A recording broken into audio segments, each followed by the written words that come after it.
Welcome to the Opportunity Podcast, where entrepreneurs come to learn from real buyers, sellers, and industry experts on the lesser-known growth opportunities to build their online business empires.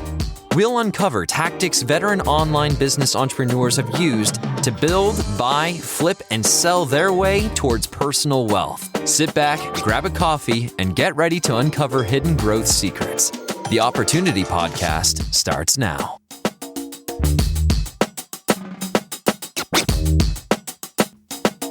Hey everyone, welcome back to the Opportunity Podcast, your go-to resource for hidden growth opportunities throughout online business.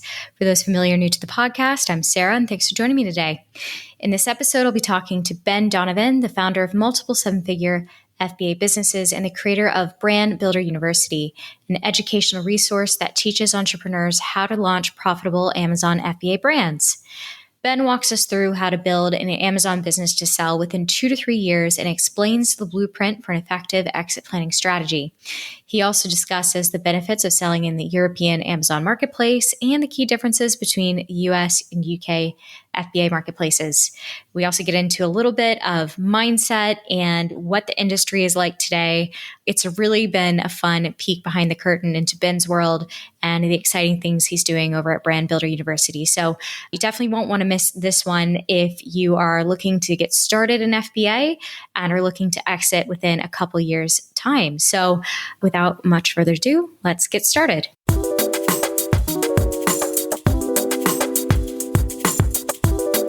Hey everyone, welcome back to the Opportunity Podcast. Really excited to have today's guest on today, Ben Donovan. So Ben, how you doing today? I'm doing great, thanks. Thanks for having me on. Yeah, awesome to have you on. And where are you calling in from in the world? I am in Manchester, UK, and it's sunny today, which is a very, very rare treat. That's so awesome. I am very happy for you that you're getting your sunny day. Manchester's been high on my list for a while. It's been on my UK bucket list. Somehow I've been like everywhere else but the Manchester at this point. So hopefully make it there. Seems like a cool town. Yeah, it's a great city. I love it. Yeah, we love it here. It's great. Awesome. So you've got a really cool backstory. I know that you've, kind of say that you have this head for business. You've had this since a young age, and you've got this deeply entrenched belief that you don't want to trade time for money. I'm wondering how that belief ended up leading you into the world of Amazon FBA. Yeah, I mean, it's I suppose a long story like anyone's, but, I had my first child at 24, which I think is obviously quite young on average. And I was working long hours. My boss told me if you're the last to arrive and the first to leave, you won't last here long. And that was a 6-day work week. And, I was never getting to see my son. I just realized things needed to change, And so that kind of got me thinking towards starting my own thing. I'd always had this entrepreneurial kind of spirit, like probably every guest you have on the podcast did, selling things at school and that kind of thing. But it kind of lay dormant for a few years whilst I kind of went down the route of building a career. But like I say, when I had a kid, I realized this isn't the life I want. I want to be able to have more control over my time. Money is great and it's helpful, but time is the only thing we really can't replenish. So I wanted to make the most of that. And so, I just started on this journey of trying to find a business model that would work for me. And I landed on e-commerce because I'm actually 6'7" and I can never find clothes that fit. And so, I saw a couple of options out there, but didn't really think much of them. And so launched my own kind of clothing line, or t-shirt company, I should say,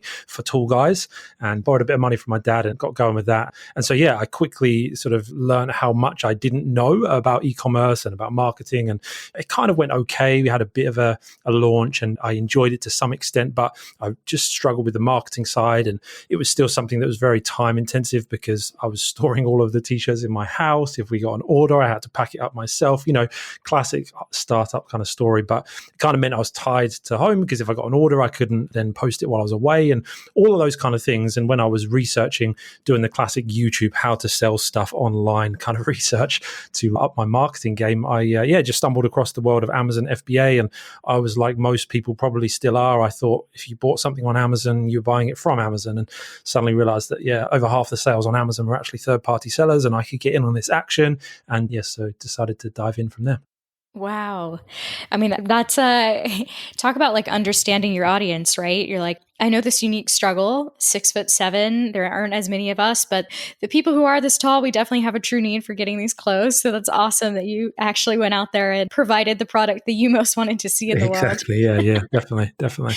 Well, walk me through, so you kind of got past that point where you're like, okay, I think you hit the point where a lot of entrepreneurs, they go, I don't want to trade my time for money. Okay, I start my own business. Oh, wait, I'm still kind of trading some of my time and my freedom for this business. Now, how do I optimize that? How do I get to the next step? So tell me where you are today. I understand that as of now, you are selling in 9 different Amazon marketplaces, many of them, in Europe. I'm super curious, what your businesses are like today and what are the state of things? Yeah, definitely. Yeah.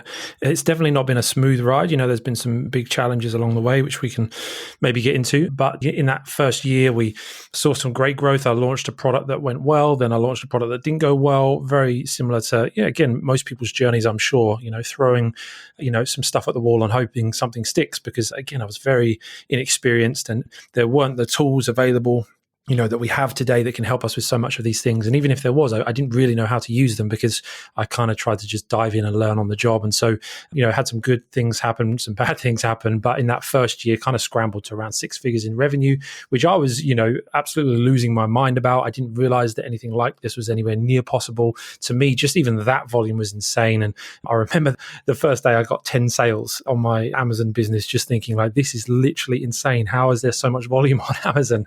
And thinking I was going to be a millionaire overnight, and it didn't quite happen like that. But we started to see some good growth. But again, I think I made that classic mistake that many people do is they get excited about something and try and go, foot to the floor, 100 miles an hour on it, rather than just focusing on what was working well. I tried to launch 4 brands at once, thinking I want to make the most of this opportunity.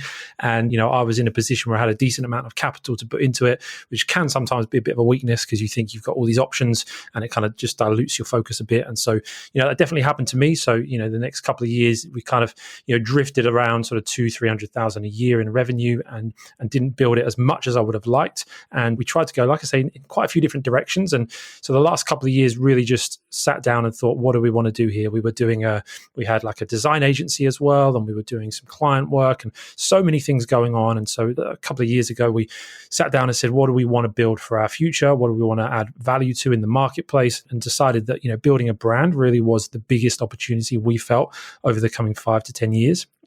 There's a lot of people selling on Amazon and just looking to make cash flow, but we wanted to see if we could build something to cash out. And this was kind of before it got trendy to want to sell a business and there was all these exits going on. But we thought, let's build something that's not just sales on Amazon, but is a real brand. And so, we kind of started from scratch almost, and whilst also maintaining some other stuff. And I'm a partner in a brand that's the one that sells in 9 different marketplaces, does around just over 2 million a year in revenue. So that takes up a lot of my time, but then started a new brand around 9-10 months ago, which has just hit the $100,000 mark in sales. So we're super excited about that one. And we're kind of all in on this Amazon brand building space and loving every minute of it. Oh, that's awesome. But you're saying we, and I heard you just say partnership. Are you working directly with one partner? Do you have a whole team running these brands? Yeah, so we have a small team. There's myself and my wife. My wife is a sort of creative designer and has all the good ideas. And then we have a couple of a business partner on a new brand. She's also our copywriter and does all our content. And then we've got a couple of VAs that help us with operations and some organic marketing stuff as well. Yeah. Awesome. Okay. No, I'm glad to get a picture of that because it gives a lot's happening. There's all these different brands. There's great movement. It's always good to get a picture of who is kind of in that mix. Now that we're talking a little bit about what you've established, I'd be really curious to hear what your take is on just sort of the European market in particular. Because, we've been talking a lot on our end about the e-commerce boom and revolution in Europe. Have you experienced this boom? And, what changes have you noticed in European marketplaces since the pandemic? Yeah, I think I'm probably less positive than I would have been a few years ago. I think I personally came into it, around 2017 on what I think was the back end of the so-called boom or revolution. I don't think, the last few years we've seen a revolution as such. It might be called that, but I think, we're seeing just really good, consistent growth. It's not spiking loads or anything. It's just good percentage year-on-year growth, which I think is really healthy. But I think obviously selling in Europe has become more challenging in the last year with everything that's happened with Brexit. That certainly has changed things. I think demand is way up and the opportunity is definitely up since the pandemic started. And, all of those things have aided growth, but there are definitely some logistical challenges when it comes to selling in Europe that, maybe weren't in place when I started selling in 2017. Yeah, for sure. Gosh, it's probably even too difficult of a question to ask. It popped into my mind because when I hear about, I guess I can't really call you like totally a UK based seller in a way, because I know you're on multiple marketplaces. But I mean, what was it like trying to have to navigate all the changes with Brexit and still trying to sell across Amazon? Yeah, difficult. And, our sales definitely took a hit. It wasn't just because of Brexit, but also because of the inventory restrictions that Amazon fulfillment centers put in place during the pandemic. Like, they were particularly severe in Germany. And so our sales definitely took a hit there. And it's become less tax efficient. You've got to, register in more places. And so there's more administrative costs there. So yeah, look, it definitely did affect things. But I think, like anything, if you're an entrepreneur, you don't see these things as fatal issues. You see them as problems to overcome. Like, that's the definition of an entrepreneur, right? You solve problems. So we've just looked for ways to overcome this and maybe take a different strategy, prioritize certain things that we hadn't done before. And so I think, yeah, it's definitely provided a challenge, but they're not insurmountable by any means. Yeah, I mean, I kind of answered my question in a way, but I do want to ask, like, can you walk me through the pros and cons of selling in multiple marketplaces? I mean, I know it can be such a headache sometimes, but, what are the kind of other side of the story there?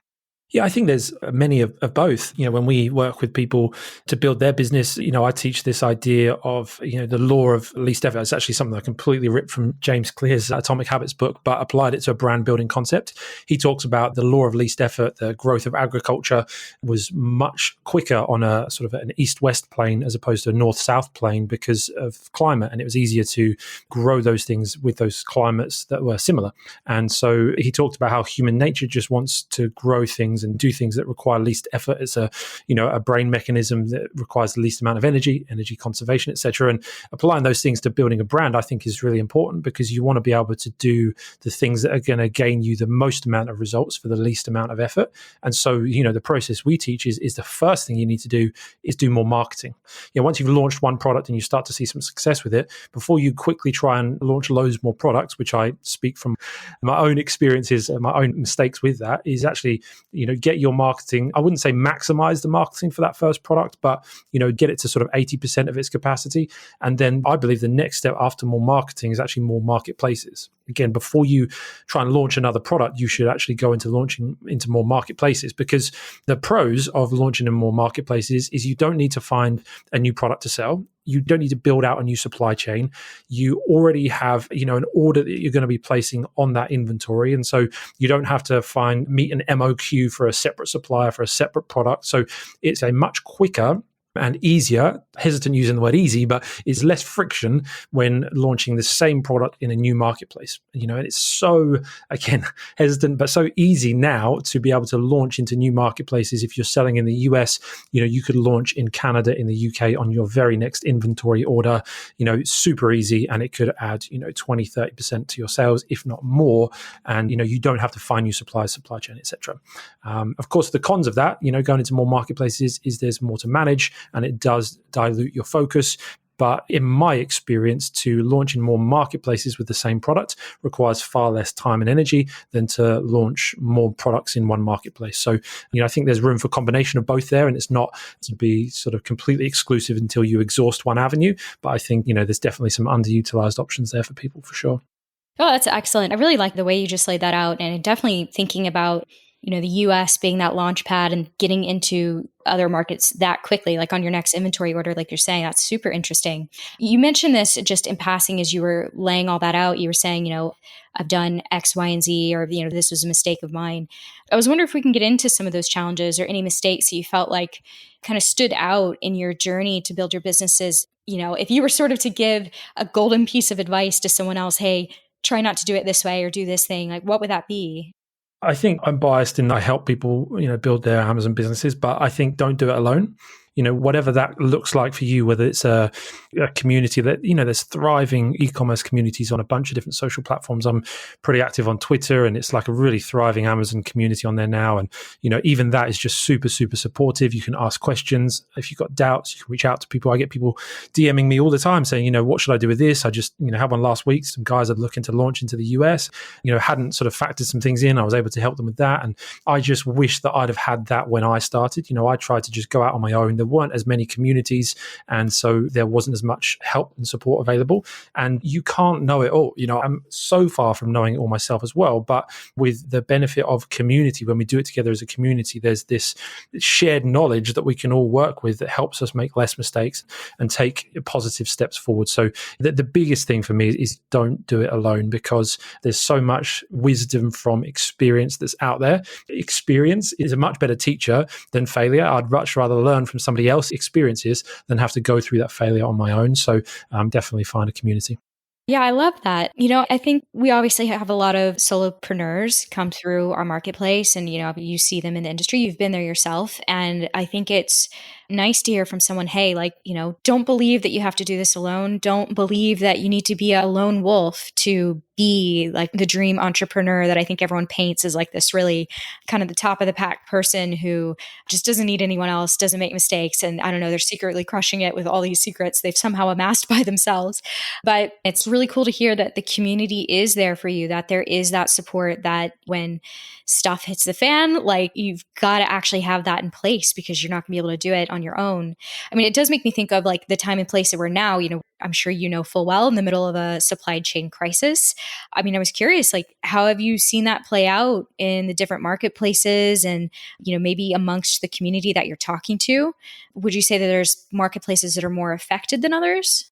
I don't think so. I don't think there's any real standout marketplace. I think shipping has definitely been more of a challenge to the US. There's been more delays. I mean, that was quite widely documented in the run up to Christmas. There was, I think it got to over 100 container ships docked outside of Long Beach port, which was causing, big issues, big delays. I had some friends that, had products sitting on a boat outside Long Beach for over a month, just docked there, which is super, super frustrating. And I think that was a bigger issue for the US, whereas, we had a shipment arrive in the UK in the run up to Christmas, end of November, literally from landing at port on the boat to being on sale at Amazon via a third party warehouse.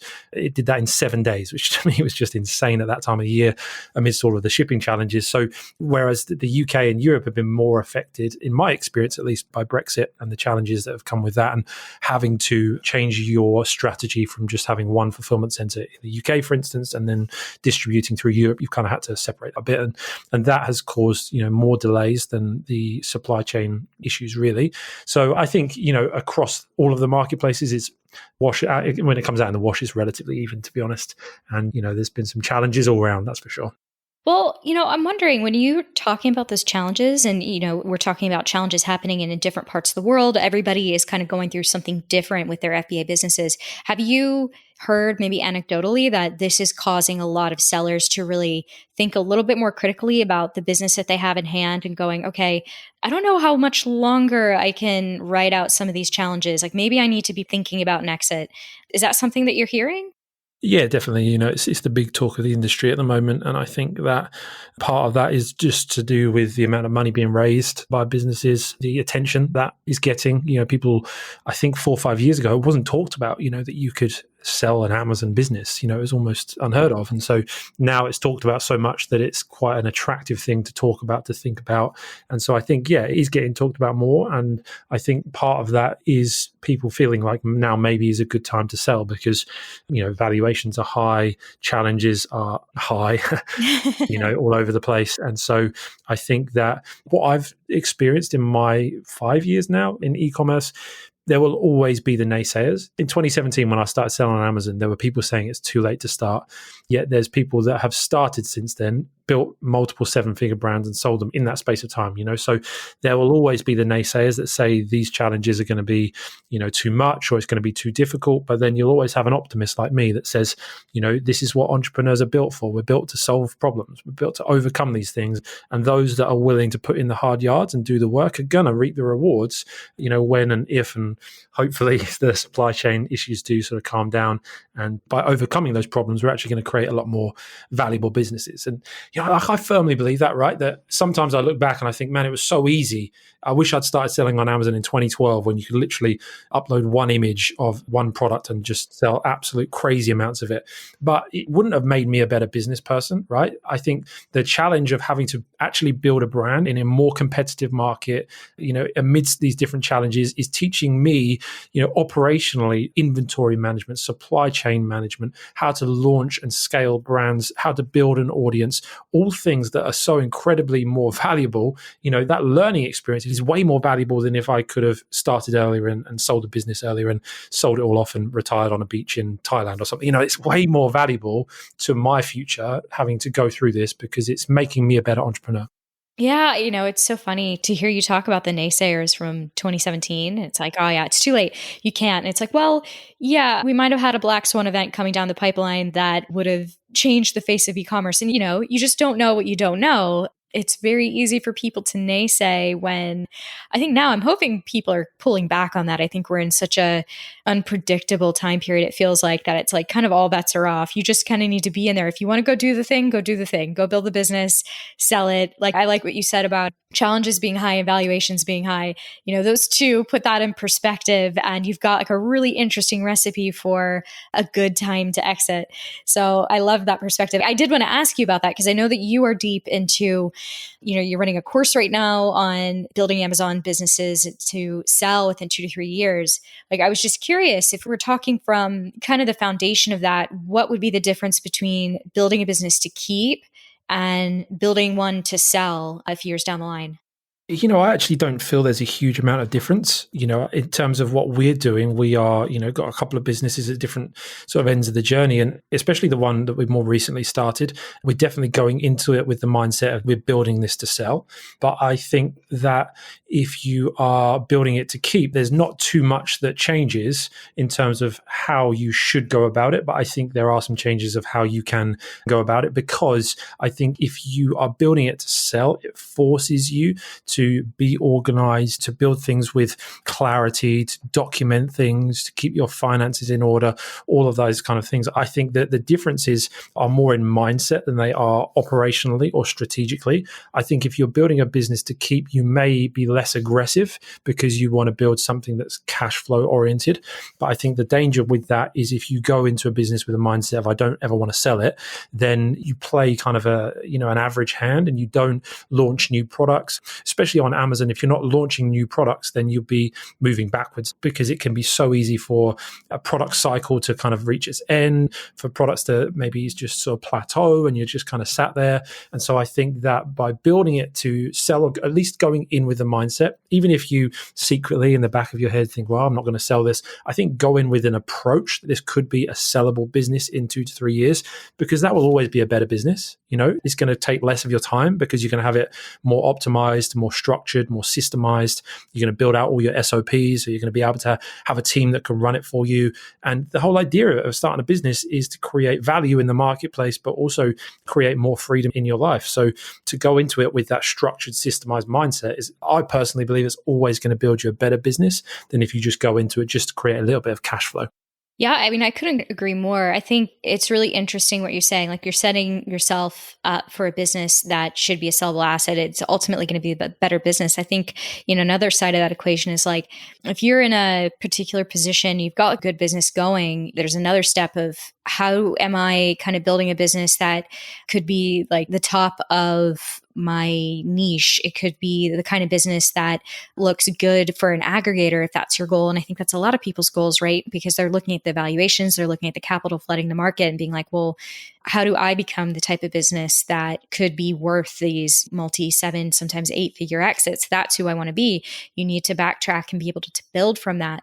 I know for you, you kind of focused on this 2 to 3 year build up to sell, which I guess bias, like I agree that is kind of the right time. But I was wondering, why have you kind of focused in on that framework and that exiting could be done sooner? Or do you have like another perspective on that?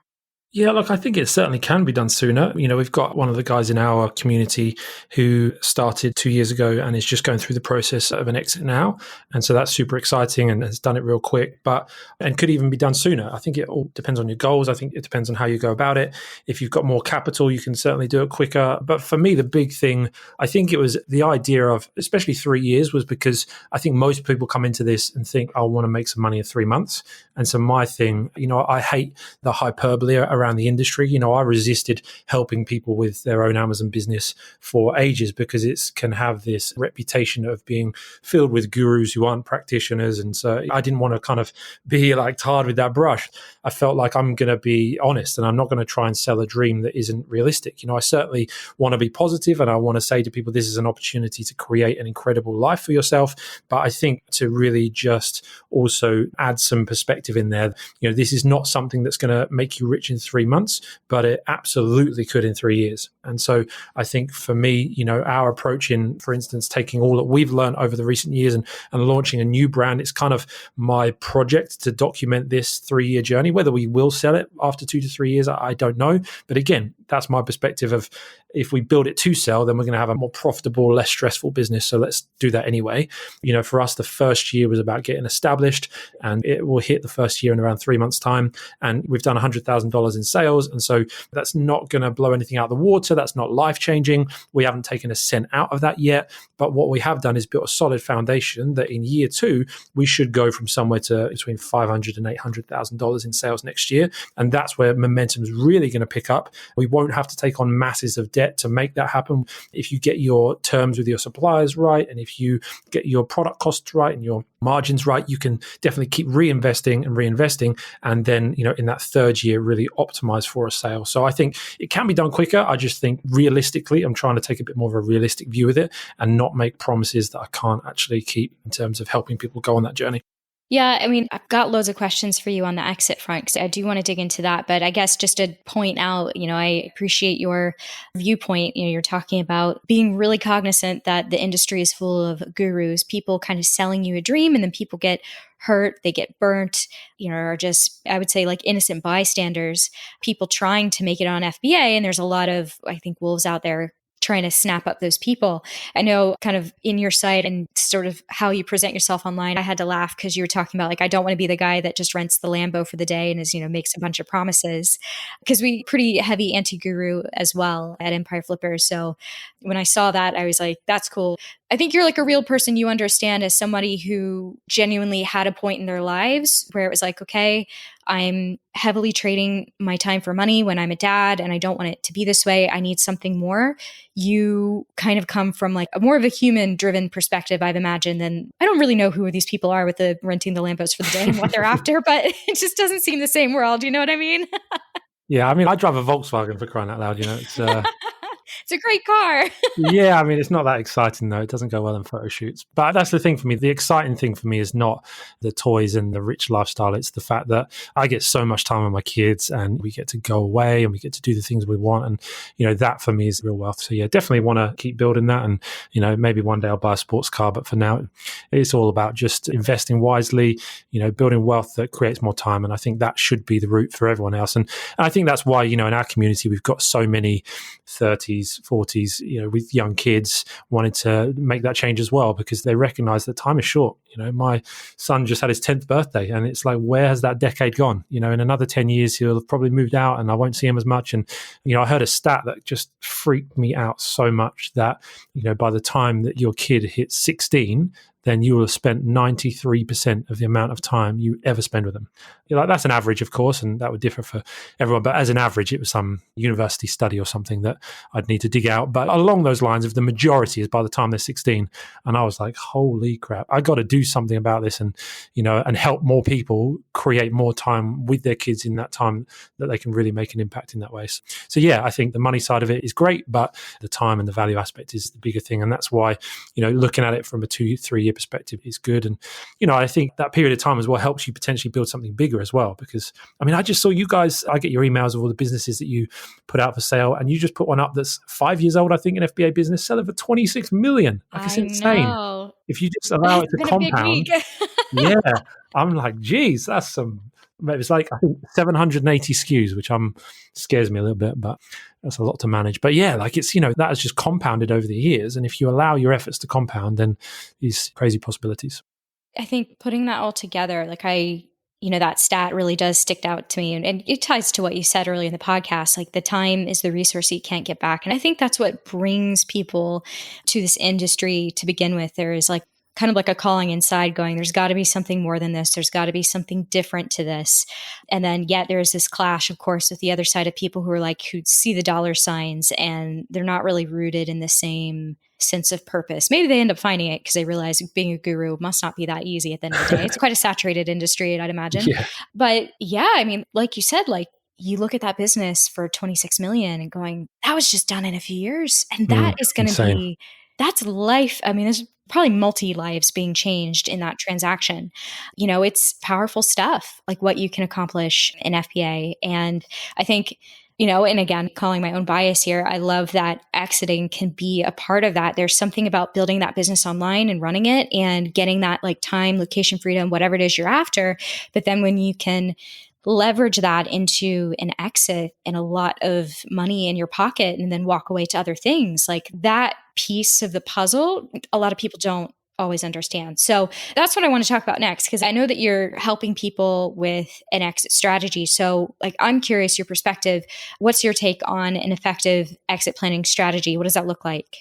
Yeah, I mean, obviously, I have to, say I've not gone through the process yet myself. I am an avid student of the process, and it's, like my business obsession is this idea of building to sell. And so, I am certainly myself drawing on the experience of others around me who have gone through this process, bringing them into our community to expose our community to those people and, documenting my journey towards that, because I think that, as you say, it's one of the most effective strategies to be able to create that freedom is to build an asset that you can sell, and then you've got capital that you can then invest and you draw an income from that, and then that's freedom gained, right?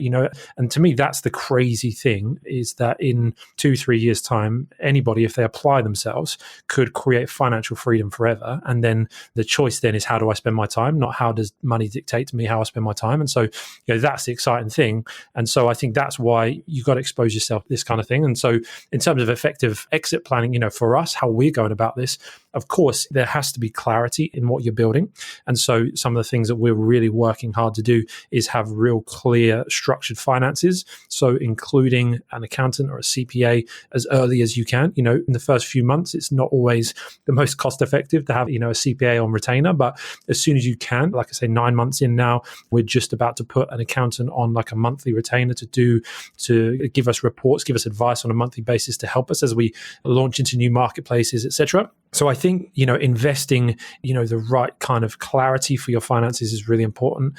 I also think a major, major key is documenting the process. We're working really hard now. We just added 2 new members of staff, and we're, going crazy on our SOPs, our standard operating procedures, building out those processes, documenting everything we do. I'm trying now, every time I do something, is document the process, which takes an absolute ton of time. It's so frustrating right now, but when you invest that time up front, it's really, rewarding to see then when you see members of staff come in and take on those things that you have been doing. And that's what a potential buyer is going to want to see. They're going to want to see a business that's got clean finances, that's got a good standard operating procedure set up, so they know when they come into the business, they can take it on without any delays. It's going to be a very smooth transition. Same can be said for supply chain, having all of your supply chain documented. Again, I learned the hard way to always have backup options for your best-selling products. And if a buyer can come in and see that you've got a couple of different options for producing your best-selling products, they're going to feel a lot more confident in investing in that business. We're working hard to build up a really robust supply chain as well. I think those are the big 3 keys for me in terms of, logistics and exit planning is, finance, SOPs, and supply chain. Yeah, I mean, everything that you've just laid out, I mean, it's just absolutely in line with the sort of things that we try to tell, potential sellers in our marketplace. Hey, think of these things early, do these things early. God forbid you get to the finish line there, and had you not taken on that accountant like you're doing early on, and if you get a nasty surprise, well, I mean, you're going to drive the buyers away in droves probably. So don't let there be surprises. Have everything lined up. Do the hard work now. Like you said, you're doing all your SOPs and it's annoying, but you certainly don't want to be doing those kind of things, trying to scramble that together for the buyer to show them what it is you're doing in a day-to-day business in your operations. It may seem like simple advice, but it truly is the best advice. I think the best advice is the simplest advice. And sometimes it's like the least sexy thing, probably the last thing you wanted to do today. But, hey, if you really want that multi-million-dollar exit, you're going to have to put some work into it now. Yeah, for sure. And I think another example of how building to sell can actually help you even if you don't sell, right? Like I mentioned, we just hired a couple of extra staff and I was sort of like thinking, have I got time to onboard these people, all this stuff I need to do? And then I just kind of watched as another one of our staff that's been with us for some time and helped us build out a lot of these SOPs, she pretty much trained both of them. I was like, I taught them how to do this, this, and this today. And then the next day they know how to do this, this, and this. And I kind of like watched it happen. And it was such a almost like proud dad moment for my business as this tiny little sort of fledgling business was like growing up and becoming a real business and had systems. And even if we never sell any of the businesses, it's removing the stress and the pressure on me day by day. And so I think, again, just another sort of pointer to, even if you feel like, I don't want to sell my business, I want to run this forever, this is my passion project, we'll still build it too so it could be sold and you'll have a much better business. Yeah, I absolutely could not agree more. Yeah, like you said, it's got to be such a great moment when it's like the business can expand itself almost in a way, like it's taking on, it's without all of that effort and energy. And that is the goal, for it to be able to do that. So I'm curious to hear a little bit more about Brand Builder Uni. I understand it's an educational resource that helps FBA sellers launch and scale their brands. So tell me about what you're doing there and what was the inspiration to get this launched? Yeah, like I say, I avoided it for a long time because I wanted to just focus on doing my own thing. I'm secretly a little bit of an introvert and just kind of wanted to get on doing my own thing. But I saw a whole bunch of people, kind of get burnt by people that were teaching this business but weren't active in it. And I think that this is a business model that if you're not a practitioner, it is so hard to stay on the cutting edge. I think you can certainly teach from your experience of what you've done in the past, but there comes a point where some aspects of the strategic side of it do get outdated very quickly. Amazon especially is changing all the time. And so, you have to stay on the cutting edge. And so, I felt as someone who's passionate about the strategic, the day-to-day, I love, the marketing side of it. I love getting into the day-to-day plays. And so as someone who does love that, I felt like there was maybe some value I could add there. And so, I kind of tentatively launched it. Originally, we just launched a course called the Amazon Masters and quickly picked up steam, particularly in the UK. Obviously, I'm in the UK and there weren't really at that point many people doing kind of any UK-based stuff, but we've expanded out really, got more members from a global basis over the last couple of years. And last year rebranded it to Brand Builder University because of the journey I'm on, really. I started that as an Amazon seller making money on Amazon, but we're really passionate over the last couple of years have become, especially passionate about building a brand, building, not just selling stuff on Amazon, but actually selling products that solve problems for people. That's our ethos is it's got to solve problems and you want to be selling those to a certain group of people so that you can, build an audience, so that you can build value, build an asset. And so we launched that, kind of rebrand with that. And it's been really exciting, to see the results of people coming through that. For me, the biggest wins that we get, I think one of my favorite testimonials of ours is someone that shared a picture of, how they made £100 profit at their kids' Christmas show. Like for me, you could give me the 100 grand or the million or the big exit, but, that small amount whilst they're doing something they love, like that's what it's about. So we're really excited. We've got a whole library of training in there. We do a whole bunch of coaching and loads of stuff in there. So really excited about the future. Yeah, that's awesome. It's so beautiful to hear that you're enabling people to kind of get those important things in life, those things that you initially wanted. And as an introvert, kind of looking at the industry going, well, if not me, who else? It just seems like there's a lot of bad players. Like I could probably add something here. I care about these people because I see myself in them, vice versa. And there's a good community going. I love when people kind of jump in and go, okay, never really thought this would be who I'd be, but here I am and I have something to offer, and then it takes off. That's fantastic. I love it. I guess in offering all this to your audience, like I'm sure you're looking at your FBA journey a little bit more holistically. I'm wondering, as you are helping other people and you're deep diving on your own journey, was there anything else that you would have changed if you had a second time go around? Yeah, like I said, I think definitely reach out and get support from people would be a major one. But the other one would just be patient. I wanted to grow sales so quickly when I started. I saw the potential and I thought I allowed myself to listen to the lie of what everyone was saying, that this was a limited time opportunity and you have to get this happening quickly. And so that caused me to rush to make decisions on product sourcing that ended up being costly, to, rush into growth and expansion. Then we expanded to too many products, which meant we ran out of inventory for our main products that were driving a lot of the revenue. And so, I learned those things the hard way. And so I think the other aspect would just be to be patient. This opportunity is not going away. There will always be people that say, this is getting harder and it's too saturated. And honestly, the thing that's the most saturated on Amazon is the amount of customers. And so if you can actually provide solutions for those customers and actually put some effort into building a good product, building a good brand, there will always be opportunities. People are always going to be buying products.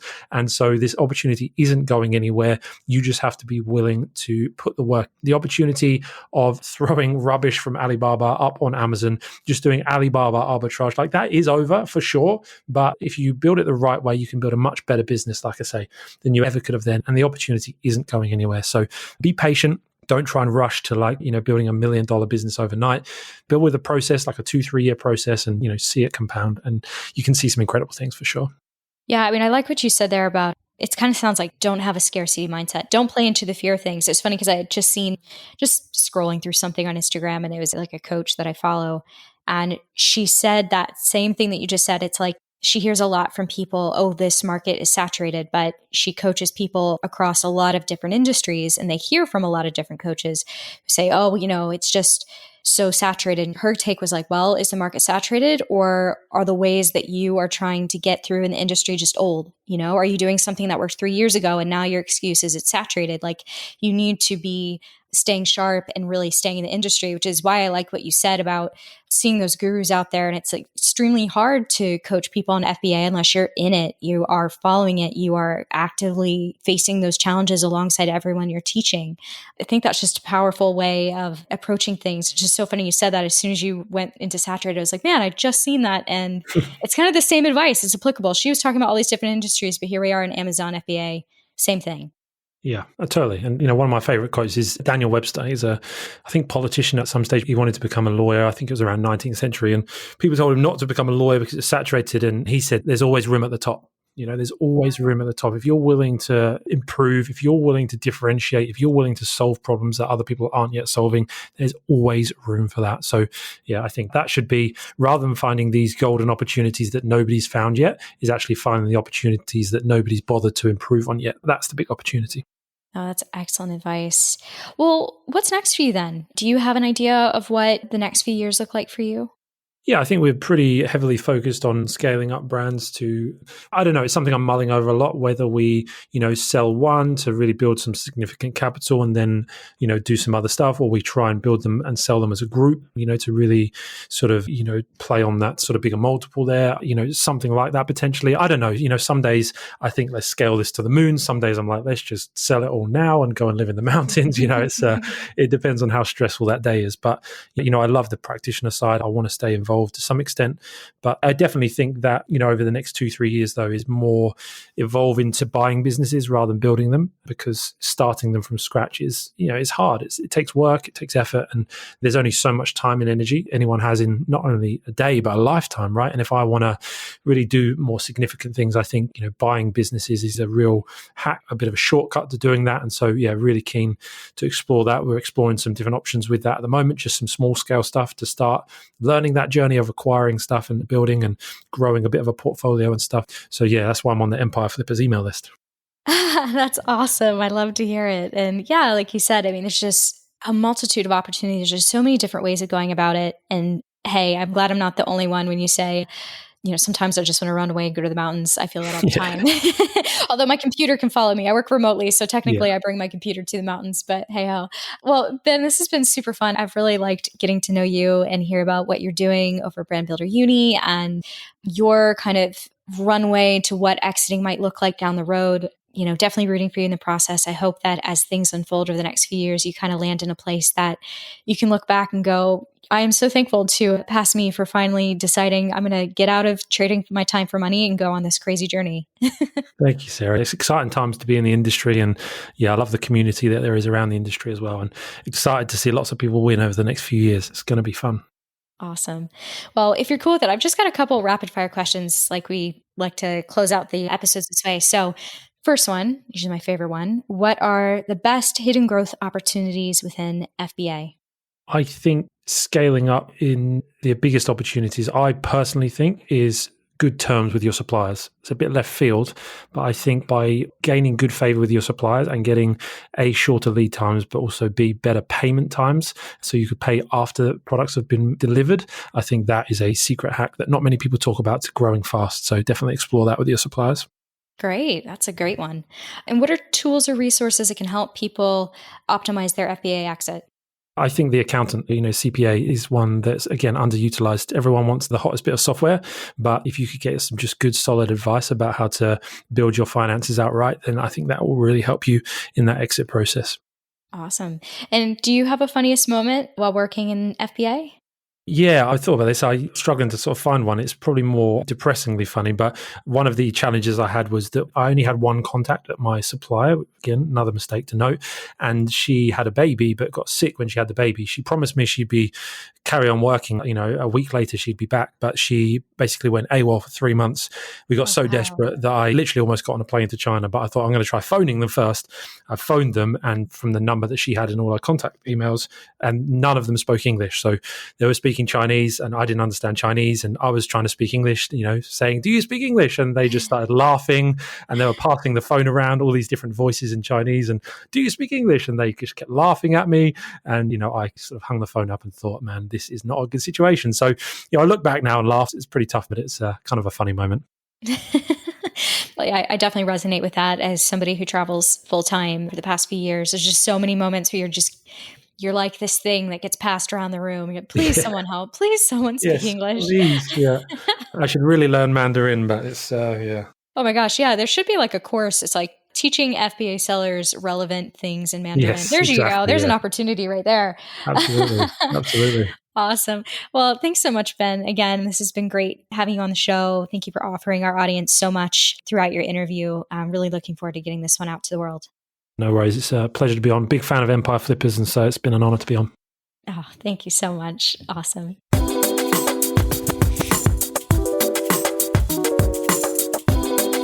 Hey everyone, thanks for tuning in. I hope you've walked away with a bit of new insight that'll help you in your digital entrepreneurship journey. If you enjoyed this episode and you'd like to help support the podcast, please share it with others, post about it on social media, or leave a rating and review.